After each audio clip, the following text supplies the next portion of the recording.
Assalamualaikum warahmatullahi wabarakatuh. Puji syukur kita panjatkan kehadirat Allah Subhanahu wa Ta'ala yang telah memberikan rahmat dan hidayahnya, sehingga saya dapat menyelesaikan dan memaparkan materi berjudul Rukun dan Syarat Wakaf dalam Al-Quran dan Hadis. Shalawat serta salam tak lupa pula kita kirimkan kepada Nabiullah Muhammad Sallallahu Alaihi Wasallam.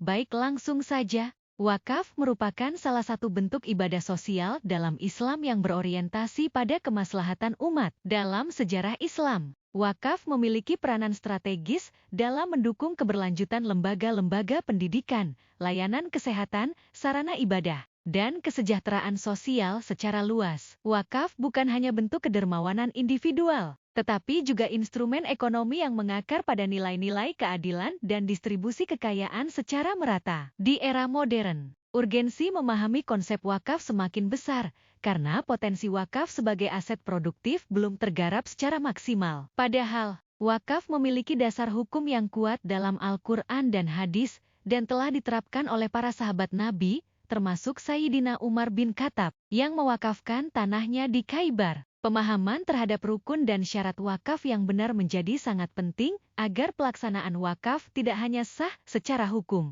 tetapi juga efektif dalam memberi manfaat berkelanjutan bagi umat. Adapun poin pertama landasan normatif wakaf dalam Al-Quran. Quran Surah Al-Baqarah ayat 267, Allah berfirman, Ya ayyuhallazina amanu anfiqu min thayyibati ma kasabtum wa mimma akhrajna lakum minal ard wa la tayammamul khabisa minhu tunfiquna wa latsum bi'akhizihi illa an tu'midu fihi wa'lamu annallaha ghaniyyun hamid. Hai orang-orang yang beriman, nafkahkanlah di jalan Allah sebagian dari hasil usahamu yang baik-baik, dan sebagian dari apa yang kami keluarkan dari bumi untuk kamu. Dan janganlah kamu memilih yang buruk-buruk lalu kamu menafkahkan daripadanya. Padahal kamu sendiri tidak mau mengambilnya, melainkan dengan memincingkan mata terhadapnya. Dan ketahuilah bahwa Allah Maha Kaya lagi Maha Terpuji. Selanjutnya poin B, yaitu tafsir mufradat. Kata anfiku yang artinya nafkahkanlah, bentuk fi'il amr dari nafaka, bermakna menginfakkan atau membelanjakan di jalan Allah. Selanjutnya kata tayyibati artinya yang baik-baik, jamak dari tayyib, berarti baik, halal, dan bersih, menandakan kualitas harta yang diinfakkan harus bermutu tinggi. Selanjutnya maka sabtum yang artinya apa kamu usahakan, menunjukkan hasil usaha atau pekerjaan yang halal yang diperoleh seseorang. Selanjutnya wa mimma akhrajna lakum artinya, dan dari apa yang kami keluarkan bagi kalian, hasil bumi termasuk biji-bijian, buah-buahan, air, dan logam. Ini mencakup kewajiban zakat dan infak dari hasil alam. Selanjutnya habita artinya yang buruk-buruk, lawan dari aib, berarti buruk, jelek, atau kotor, yang tidak layak untuk diinfakkan. Selanjutnya tunfikuna yang artinya kamu nafkahkan, bentuk mudhari dari infak, yakni proses memberikan atau mengeluarkan harta. Selanjutnya tuhmidu artinya kamu memicingkan mata, dari kata ihmat yang berarti memicingkan mata atau memalingkan pandangan karena enggan terhadap sesuatu yang tidak disukai. Selanjutnya ganiyun hamidun yang berarti Maha Kaya Maha Terpuji. Allah tidak butuh infak manusia, gani, dan tetap terpuji atas segala perintahnya, hamid. Selanjutnya poin C yaitu asbabun nuzul dari surah Al-Baqarah ayat 267. Diriwayatkan oleh Al-Hakim, At-Tirmidzi, Ibnu Majah, dan yang lainnya dari Al-Bara, berkata, ayat ini turun pada kita orang-orang Ansyar, dahulu kami mempunyai kebun kurma, dan seseorang bersedekah sesuai dengan banyak atau sedikitnya hasil kebun, dan orang-orang yang tidak menginginkan kebaikan memberikan sedekah dengan tandan kurma yang di dalamnya kurma jelek tidak keras bijinya, dan kurma basah yang telah rusak, dan dengan tandan kurma yang sudah pecah. Maka turunlah firman Allah, hai orang-orang yang beriman, nafkahkanlah di jalan Allah sebagian dari hasil usahamu yang baik-baik. Diriwayatkan oleh Abu Dawud, An-Nasari, dan Al-Hakim dari Sahal bin Hanif berkata, dahulu orang-orang memilih buah-buahan yang jelek untuk mereka keluarkan sebagai sedekah, maka turunlah firman Allah, dan janganlah kamu memilih yang buruk-buruk lalu kamu nafkahkan daripadanya. Diriwayatkan oleh Al-Hakim dari Jabir berkata, Rasulullah diperintahkan untuk mengeluarkan zakat fitrah sebesar 1 syah dari kurma, maka seseorang dengan kurma yang jelek, kemudian turunlah firman Allah, "Hai orang-orang yang beriman, nafkahkanlah di jalan Allah, sebagian dari hasil usahamu yang baik-baik." Diriwayatkan oleh Ibnu Abi Hatim dari Ibnu Abbas berkata, dahulu para sahabat Nabi membeli makanan yang murah dan kemudian bersedekah dengan makanan tersebut, maka turunlah ayat ini. Selanjutnya poin D yaitu fikul ayat atau pemahaman hukum dan hikmah ayat. Yang pertama perintah berinfak dari harta yang baik, thayyib. Ayat ini menegaskan bahwa infak, termasuk dalam bentuk wakaf, harus berasal dari harta yang halal dan berkualitas baik. Memberikan harta yang tidak layak bertentangan dengan etika Islam dan tidak diterima di sisi Allah. Yang kedua larangan memberikan harta yang buruk, memberi sesuatu yang tidak pantas atau yang tidak kita sukai adalah bentuk pengabaian terhadap nilai keikhlasan. Wakaf harus mencerminkan niat tulus, bukan hanya menyingkirkan harta yang tak berguna. Yang ketiga pentingnya keikhlasan. Frasa, "padahal kamu sendiri tidak mau mengambilnya," menunjukkan bahwa pemberian harus mencerminkan keikhlasan dan penghormatan terhadap mustahik, penerima manfaat. Wakaf bukan tempat untuk membuang barang yang tak bernilai. Yang keempat menegaskan sifat Allah. Allah ditutupkan sebagai Maha Kaya, Maha Terpuji, mengisyaratkan bahwa Allah tidak memerlukan wakaf atau infak kita. Justru, kita yang memerlukan pahala dan keberkahan darinya. Ini mendorong sikap rendah hati dan bersih dari riya. Selanjutnya poin I yaitu tafsir ekonomi klasik dan kontemporer.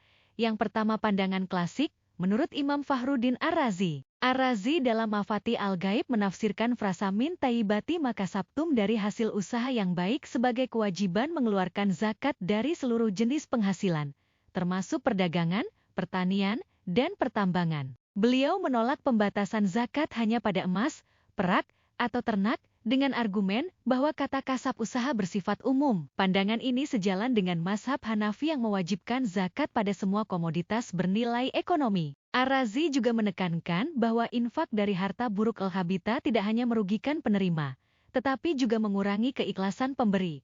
Selanjutnya menurut Imam Al-Qurtubi, dalam Al-Jamili Ahkam Al-Quran, Al-Qurtubi menghubungkan ayat ini dengan prinsip keadilan distributif. Beliau mengutip hadis Nabi, Allah tidak menerima sedekah kecuali dari harta yang baik. Muslim. Menurutnya, larangan memberi harta buruk bukan sekadar etika, tetapi upaya mencegah kesenjangan sosial. Al-Qurtubi juga menafsirkan mimma ahrajna lakum minal ardi apa yang kami keluarkan dari bumi mencakup hasil pertanian, pertambangan, dan sumber daya alam lain yang pengelolaannya harus adil untuk kemaslahatan umat. Selanjutnya menurut Imam At-Tabari dalam Jami Al-Bayan menjelaskan bahwa ayat ini turun sebagai kritik terhadap praktik sebagian sahabat yang menyedekahkan hasil panen berkualitas rendah. Beliau menegaskan bahwa infak harus berasal dari harta terbaik karena Allah Maha Kaya dan tidak membutuhkan pemberian yang asal-asalan. Penafsiran ini menguatkan prinsip thayyib kebaikan holistik dalam ekonomi Islam yang mencakup kehalalan, kebersihan, dan manfaat sosial. Selanjutnya menurut Ibnu Katsir dalam tafsir Al-Quran Al-Azim menekankan bahwa infak dari harta buruk sama dengan merendahkan nilai ibadah. Beliau mengutip riwayat Umar bin Khattab yang marah melihat seseorang menyedekahkan kurma busuk, seraya berkata, "Engkau makan yang baik dan memberi yang buruk." Kritik ini menjadi dasar fiqh tentang standar minimal kualitas harta yang diinfakkan. Yang kedua pandangan kontemporer. Menurut Sayyid Qutb dalam Fi Zilal Al-Quran, Qutb menafsirkan ayat ini sebagai fondasi ekonomi berbasis tauhid. Menurutnya, frasa tayyibati tidak hanya merujuk pada kehalalan materi, tetapi juga keabsahan cara memperolehnya. Sistem kapitalis yang mengizinkan eksploitasi buruh atau monopoli pasar bertentangan dengan prinsip ini. Qutb juga memperluas makna makasabtum untuk mencakup penghasilan profesi modern seperti dokter, insinyur, atau programmer. Sehingga zakat profesi menjadi wajib. Menurut Muhammad Quraish Shihab dalam tafsir Al-Mishbah, Shihab menekankan dimensi psikologis dan sosial ayat ini. Menurutnya, memilih harta buruk untuk diinfakkan mencerminkan mentalitas bahil pelit yang merusak solidaritas sosial. Beliau mengaitkannya dengan teori utility dalam ekonomi modern. Infak dari harta baik meningkatkan kebahagiaan penerima dan pemberi. Sementara harta buruk justru menimbulkan konflik. Syihab juga menyarankan agar zakat tidak hanya diberikan secara konsumtif, tetapi dialokasikan untuk pemberdayaan ekonomi melalui pelatihan atau modal usaha. Selanjutnya menurut Wahbah Az-Zuhaili. Az-Zuhaili dalam At-Tafsir Al-Munir menegaskan bahwa ayat ini melarang praktik GIS kecurangan dalam transaksi ekonomi. Misalnya, menjual barang cacat tanpa transparansi atau memanipulasi timbangan. Menurutnya, kejujuran dalam jual beli merupakan prasyarat untuk menghasilkan harta thayyib yang layak diinfakkan. Pandangan ini relevan dengan konsep fair trade dalam ekonomi global. Selanjutnya poin ketujuh hadis terkait zakat. Adapun hadis yang menjadi dasar dari wakaf yaitu hadis yang menceritakan tentang kisah Umar bin Al-Khattab ketika menerima tanah di Khaibar. Ia bersabda bahwa Umar ibnul Khattab menghadapi masalah tanah di Khaibar lalu menghadap kepada Nabi Shallallahu Alaihi Wasallam mempertanyakan hal itu. Katanya, "Ya Rasulullah, aku mendapatkan tanah di Khaibar, tidak ada harta lain yang lebih berharga dari tanah itu, maka apa yang harus aku kerjakan?" Beliau bersabda, "Jika kalian suka, tahanlah tanahnya lalu sedekahkan hasilnya." Kemudian Umar menyedekahkan hasilnya. Tanah itu tidak dijual, tidak dihibahkan, tidak diwariskan, tetapi hasilnya disedekahkan kepada para fakir miskin, kerabat dekat, budak, sabilillah, ibnu sabil, dan tamu. Tidak mengapalah orang yang mengelolanya untuk makan mengambil hasil dari tanah itu secara baik-baik, memberi makan tanpa ingin memilikinya. Imam Tirmidzi menyatakan, wakaf telah diamalkan oleh para ulama, baik dari kalangan sahabat Nabi maupun yang lainnya. Saya tidak melihat ada perbedaan pendapat di kalangan ulama mutakaddimin tentang bolehnya wakaf, baik wakaf tanah maupun wakaf yang lainnya. Imam Al-Baghawi berkata, wakaf telah diamalkan oleh seluruh ulama, baik dari generasi sahabat maupun orang setelah mereka, seperti ulama mutakaddimin. Mereka tidak berselisih pandangan tentang bolehnya wakaf tanah maupun wakaf harta barang bergerak. Para sahabat Muhajirin dan Ansyar melakukan wakaf, baik di Madinah maupun di daerah lainnya. Tidak ada riwayat satupun dari mereka yang mengingkari adanya syariat wakaf, bahkan tidak pernah ada dari mereka yang mencabut kembali wakafnya dengan alasan dirinya masih membutuhkannya.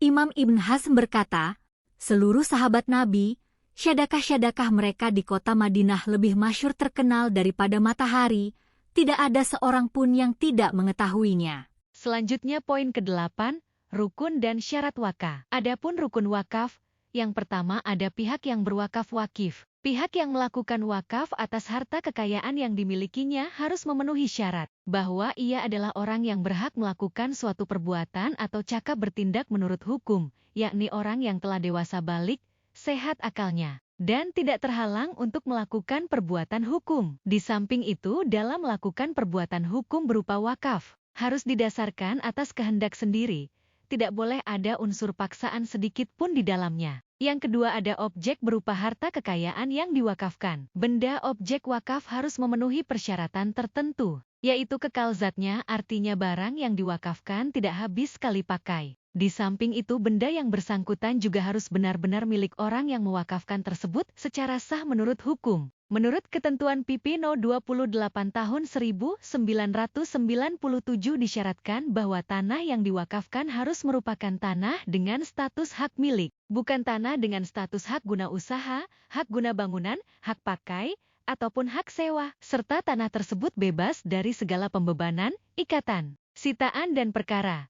Yang ketiga ada penerimaan dan pengelolaan harta wakaf nazir. Penerima wakaf juga harus seorang yang cakap melakukan perbuatan hukum. Ia harus sudah dewasa, sehat akalnya, dan tidak terhalang untuk melakukan sesuatu perbuatan hukum. Dan yang keempat adanya sigat berupa ijab kabul yang dilafazkan. Lafaz artinya ucapan dari orang yang berwakaf bahwa dia mewakafkan untuk kepentingan tertentu atas sebuah objek wakaf. Adapun syarat wakaf. Yang pertama wakif adalah orang yang mewakafkan hartanya. Syarat bagi seorang wakif adalah memiliki kecakapan hukum, yaitu berakal, balik, dan tidak berada dalam tekanan pihak lain. Selain itu, wakif harus memiliki hak penuh terhadap harta yang diwakafkan, yakni kepemilikannya bersifat sah menurut hukum syariah maupun hukum negara. Jika seseorang mewakafkan harta yang bukan miliknya atau masih dalam sengketa, maka wakaf tersebut tidak sah. Dalam hukum wakaf di Indonesia, wakif dapat berupa individu, organisasi, maupun badan hukum. Yang kedua, maukuf harta yang diwakafkan. Harta yang diwakafkan harus memenuhi syarat-syarat tertentu. Pertama, harta tersebut harus memiliki nilai dan manfaat yang berkelanjutan.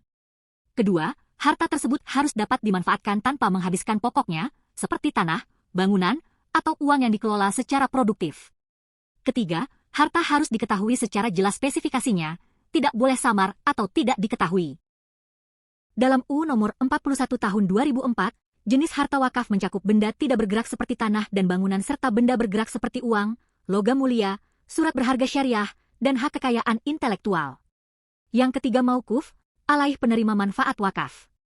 Penerima manfaat wakaf atau maukuf, alaih harus ditentukan secara jelas, baik itu perseorangan, lembaga, maupun kepentingan umum. Syarat utama dari penerima manfaat ini adalah bahwa tujuan wakaf harus sesuai dengan prinsip syariah Islam, yakni tidak boleh digunakan untuk hal-hal yang bertentangan dengan agama.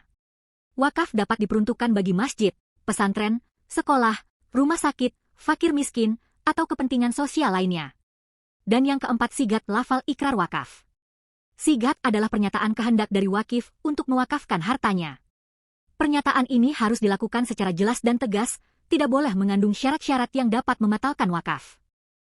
Sigat dapat dilakukan secara lisan, tertulis, atau dengan isyarat yang dapat dimengerti, tergantung keadaan wakif. Dalam praktik wakaf modern, sigat biasanya dilakukan di hadapan pejabat pembuat akta ikrar wakaf pawi dan dituangkan dalam akta ikrar wakaf yang sah secara hukum. Adapun kesimpulannya yaitu, wakaf merupakan salah satu instrumen ibadah sosial yang memiliki dasar hukum kuat dalam Al-Quran dan hadis, serta memainkan peran penting dalam pembangunan kesejahteraan umat. Quran Surat Al-Baqarah ayat 267 menegaskan pentingnya memberi harta terbaik dalam wakaf, yang selaras dengan prinsip keikhlasan dan tanggung jawab sosial. Hadis Nabi tentang wakaf Limar bin Khattab memperkuat konsep wakaf sebagai amal jariah yang berkelanjutan. Rukun wakaf terdiri dari wakif, pemberi wakaf, maukuf, harta yang diwakafkan, maukur, alaih, penerima manfaat, dan sighat, lafal ikrar. Syarat-syaratnya menekankan pada kepemilikan sah, manfaat berkelanjutan, serta niat yang jelas. Dalam perspektif klasik maupun kontemporer, wakaf dipandang sebagai instrumen distribusi kekayaan dan pemberdayaan ekonomi umat yang perlu dimanfaatkan secara produktif dan profesional di era modern. Itulah tadi yang sempat saya paparkan, terkait rukun dan syarat wakaf dalam Al-Quran dan hadis. Lebih dan kurangnya mohon dimaafkan. Wassalamualaikum warahmatullahi wabarakatuh.